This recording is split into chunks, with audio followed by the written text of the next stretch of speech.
Salut! Alors ça fait longtemps que j'ai pas fait de vidéo, mais cette fois-ci je reviens avec une vidéo d'un style complètement différent. Je vais pas vous parler de mes produits ou de produits de beauté en règle générale, je vais vous parler d'une marque. Donc comme vous l'avez vu dans le titre de la vidéo, de la marque Guerlain. En règle générale, même si je m'intéresse aux produits cosmétiques, je m'intéresse encore plus à l'histoire des marques, à leur ADN. Et souvent ce sont des très belles histoires. Et donc on commence tout de suite par Guerlain. Donc je pense que vous connaissez tous les produits Guerlain, ou du moins vous en avez entendu parler.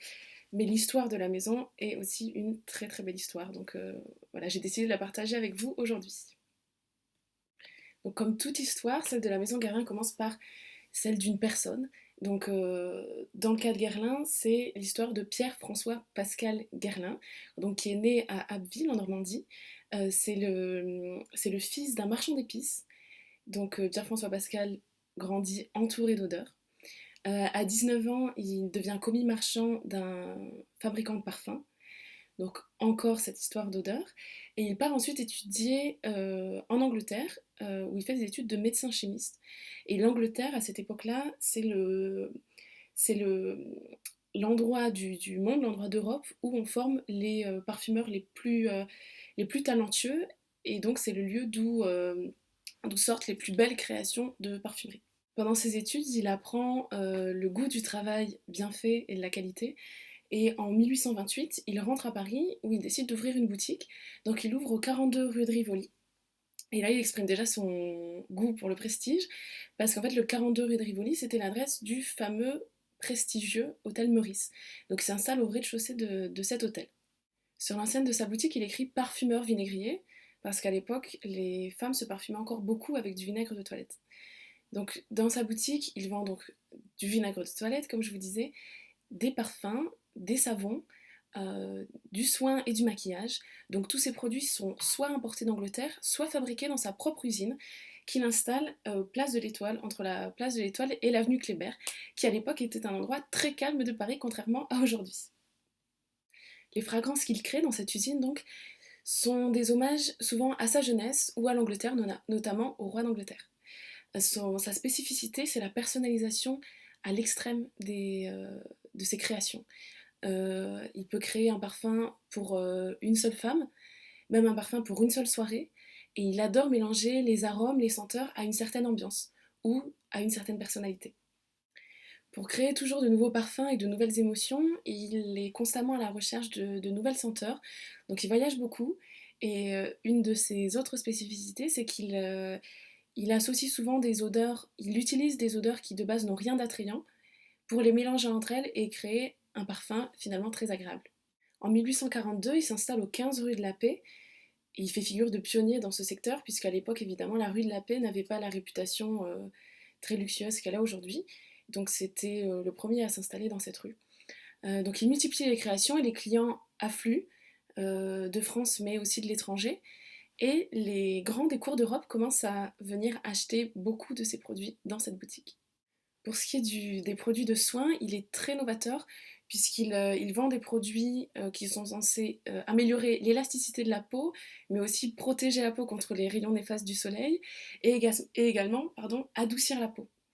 Côté maquillage, il lance la Pyromée, qui est la première version de colle qui sera commercialisée en Europe et qui a un grand succès alors que jusqu'alors les femmes se maquillaient essentiellement le teint et la bouche. En 1851, Napoléon III est sacré empereur et son épouse l'impératrice Eugénie œuvre beaucoup pour le développement de l'industrie de luxe. Guerlain, en 1853, a donc la bonne idée d'offrir à l'impératrice Eugénie l'une de ses créations, qu'il appelle l'eau de Cologne impériale. Donc c'est dans un flacon orné d'abeilles avec une étiquette verte et on peut acheter aujourd'hui exactement le même flacon avec le même design, avec le même jus à l'intérieur. Le couple impérial évidemment est très touché par ce cadeau et l'apprécie beaucoup, et donc cela vaut donc à Guerlain d'être nommé parfumeur breveté de Sa Majesté. Ça rigole pas chez les Guerlain. En 1870, Guerlain sort le premier rouge à lèvres moderne qu'il appelle Ne m'oubliez pas.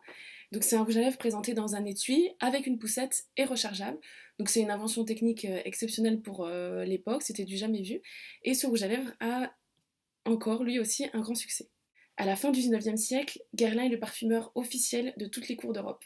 Il parfume la reine Victoria d'Angleterre, Isabelle d'Espagne, mais aussi l'impératrice Sissi, et il est spécifiquement le parfumeur exclusif des cours d'Europe centrale.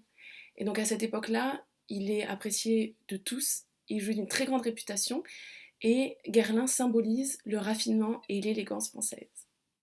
En 1862, Pierre-François Pascal passe le flambeau de la maison Guerlain à son fils Aimé, qui deviendra donc le nez de la maison, et Gabriel, le frère d'Aimé, s'occupera de la gestion de la maison Guerlain. La réalisation d'Aimé qui est restée dans l'histoire de la maison, c'est le parfum Jiki, qui est considéré comme le premier parfum moderne de l'histoire. En fait, jusqu'alors, les parfums étaient des bouquets floraux, c'est-à-dire qu'ils étaient réalisés à partir d'extraits de fleurs ou d'infusions de produits naturels. Et donc avec Jiki, pour la première fois, un parfum est réalisé en mélangeant des produits naturels et des produits de synthèse. C'est donc une grande révolution pour le monde de la parfumerie. En 1890, c'est Jacques, le fils de Gabriel, qui devient le nouveau créateur de la maison, et Pierre, son frère, en devient le gestionnaire. Jacques crée énormément de nouveaux parfums. Entre 1890 et 1900, il en sort plus de 10 par an. Et il est très ancré dans l'air du temps, il s'inspire beaucoup des modes et des tendances du moment. En 1912, il crée l'heure bleue, en 1919, Mitsuko, et en 1925, le désormais mythique Chalimard. Avec Chalimard, c'est une nouvelle révolution qui est initiée par la famille Guerlain, puisque Chalimard ouvre la voie à une nouvelle famille olfactive, les Orientaux. Chalimard, c'est aussi le premier parfum de la maison Guerlain qui a été élaboré à partir de la fameuse guerlinade. Donc la guerlinade, c'est une base de parfumerie créée par la famille Guerlain à partir du parfum Jiki, et qui est un composé de jasmin, bergamote, rose, iris, vanille et fève tonka. Et donc cette base est utilisée pour l'élaboration de tous les parfums Guerlain, depuis 1925 et la sortie de Chalimard. Et c'est cette base qui fait que souvent les parfums Guerlain sont reconnus entre tous. En 1963, Jacques passe le flambeau de la création de la maison Guerlain directement à son petit-fils Jean-Paul, qui va créer le fameux parfum masculin Habit Rouge, mais qui pendant toute sa carrière sera surtout inspiré par les femmes. D'ailleurs, elle suivra souvent le conseil de son grand-père qui lui disait « Souviens-toi d'une chose, on crée toujours des parfums pour la femme avec laquelle on vit et que l'on aime. » Et oui. Et c'est donc en pensant à chaque fois à une femme en particulier que Jean-Paul Guerlain a créé Chamad, Samsara et Naema. Il voyage beaucoup, il est constamment à la recherche de nouvelles senteurs, de nouvelles matières premières pour ses parfums. Et d'ailleurs, les parfums Guerlain sont les seuls à être composés de 80% de matières premières naturelles. Toute la famille Guerlain est donc restée fidèle à la devise du fondateur qui était « Faites de bons produits, ne trichez jamais sur la qualité, ayez des idées simples et appliquez-les scrupuleusement ». Côté maquillage, dans les années 80, la maison connaît un grand succès avec le lancement des météorites censés sublimer le teint et de la très connue terracotta. Donc deux produits qui sont aujourd'hui encore des produits cultes de la maison. En 1992, Jean-Paul Guerlain prend la direction de la maison. En 1994, la maison est rachetée par le fameux groupe de luxe LVMH, mais Jean-Paul Guerlain restera à sa tête jusqu'en 2002. Aujourd'hui, la marque Guerlain est donc contrôlée par le groupe LVMH, mais elle réussit très bien à rester fidèle à ses racines et à son héritage. En 2008, pour la première fois, une personne extérieure à la famille Guerlain devient le nez de la maison. Donc Jean-Paul Guerlain passe le flambeau à Thierry Vasseur, qui est toujours le nez actuel de la maison. Donc pour ça, on dit qu'il lui a donc légué le fameux livre des formules qui passait entre chaque personne de la famille depuis le fondateur de la marque, depuis Pierre-François Pascal, si vous vous souvenez bien. Donc ce livre des formules contient toutes les formules de tous les parfums Guerlain depuis la création de la marque, même si en fait aujourd'hui tout se fait de manière informatisée, c'est une manière de faire perdurer le mythe. Depuis 2008, Thierry Vasseur a décliné des réalisations très connues de la maison. Donc il a créé Habit Rouge L'eau, Chalimard Parfum Initial, mais il a aussi réalisé Idylle et évidemment la petite robe noire qui en très peu de temps est devenue un vrai classique de la maison. À ses côtés, il y a Olivier Échaude-Maison, une personne très haute en couleur, c'est le cas de le dire, qui supervise l'aspect visuel de la maison. Il s'occupe donc évidemment de la ligne de maquillage, mais aussi du design des produits. Donc pour ça, il aime beaucoup travailler avec des architectes.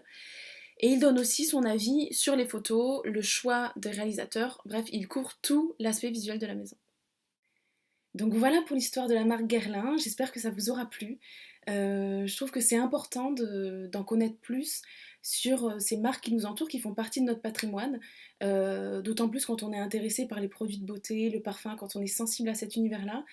Je trouve que c'est très important de savoir, d'en connaître un peu plus sur les personnes qui sont à l'origine de la marque, qu'est-ce qui fait l'ADN de la marque.